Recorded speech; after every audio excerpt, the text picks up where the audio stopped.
जीवन हमें एक मौका देता है, इसलिए जब भी सही कॉलेज चुनने का समय आए तो सिर्फ मंगलायतन यूनिवर्सिटी आपके बेहतरीन भविष्य और सर्वांगीण विकास के लिए। प्रेसिडेंट ट्रंप नशे में चूर हैं, झूठे आदमी हैं, इंसानियत के खिलाफ है।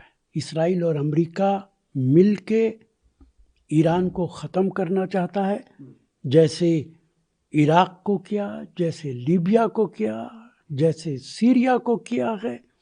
ये फैसला ईरान को करना है कि इसका मुकाबला किस तरीके से करेगा, लेकिन भारत सरकार को इसकी निंदा करनी चाहिए।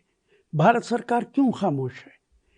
मासूम बच्चे मारे जा रहे हैं, बेगुनाह लोग मारे जा रहे हैं, और भारत हमेशा से इस बात के लिए दुनिया के अंदर जाना जाता रहा है। आज प्रधानमंत्री बिल्कुल खामोश हैं और इस हमलों से ऐसा लगता है कि अब इस दुनिया में वही मुल्क बचेगा जिसके पास न्यूक्लियर बम होंगे। इस हमले से मुझे लगता है कि अब ईरान निश्चित तौर से अपना न्यूक्लियर बम और न्यूक्लियर स्ट्रेटेजी आगे बढ़ाएगा।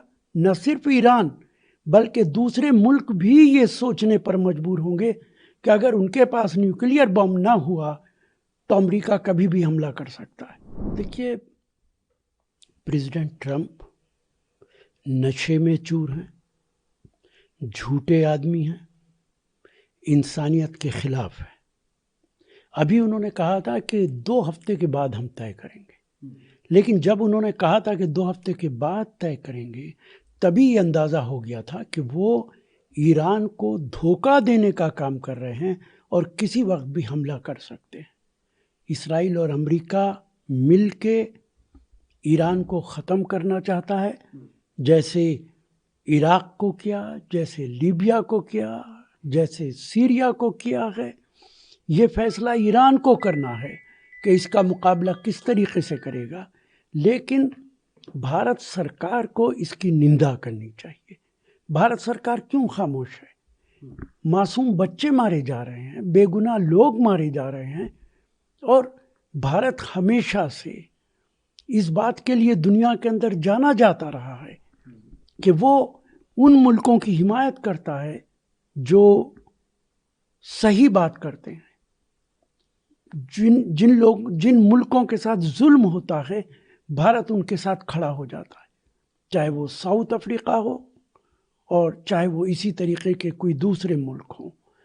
आज प्रधानमंत्री बिल्कुल खामोश हैं और इस हमलों से ऐसा लगता है कि अब इस दुनिया में वही मुल्क बचेगा जिसके पास न्यूक्लियर बम होंगे। इस हमले से मुझे लगता है कि अब ईरान निश्चित तौर से अपना न्यूक्लियर बम और न्यूक्लियर स्ट्रेटेजी आगे बढ़ाएगा। न सिर्फ ईरान बल्कि दूसरे मुल्क भी ये सोचने पर मजबूर होंगे कि अगर उनके पास न्यूक्लियर बम ना हुआ तो अमेरिका कभी भी हमला कर सकता है। सर, जैसे करनी चाहिए, मूल्यों का आत्मसमर्पण इसको बताया, बोला कि अभी भी भारत की बात सुनी जा सकती है। देखिए, बिल्कुल सोनिया जी ने ठीक कहा है। अगर कांग्रेस की हुकूमत होती तो हम न सिर्फ ये कि इसराइल की निंदा करते, हम जंग रुकवाने की कोशिश भी करते, शांति के लिए कोशिश भी करते।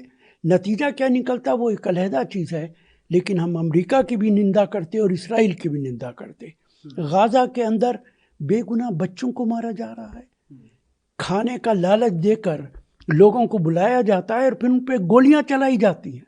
ऐसा जुल्म इतिहास में हमने कभी नहीं पढ़ा है।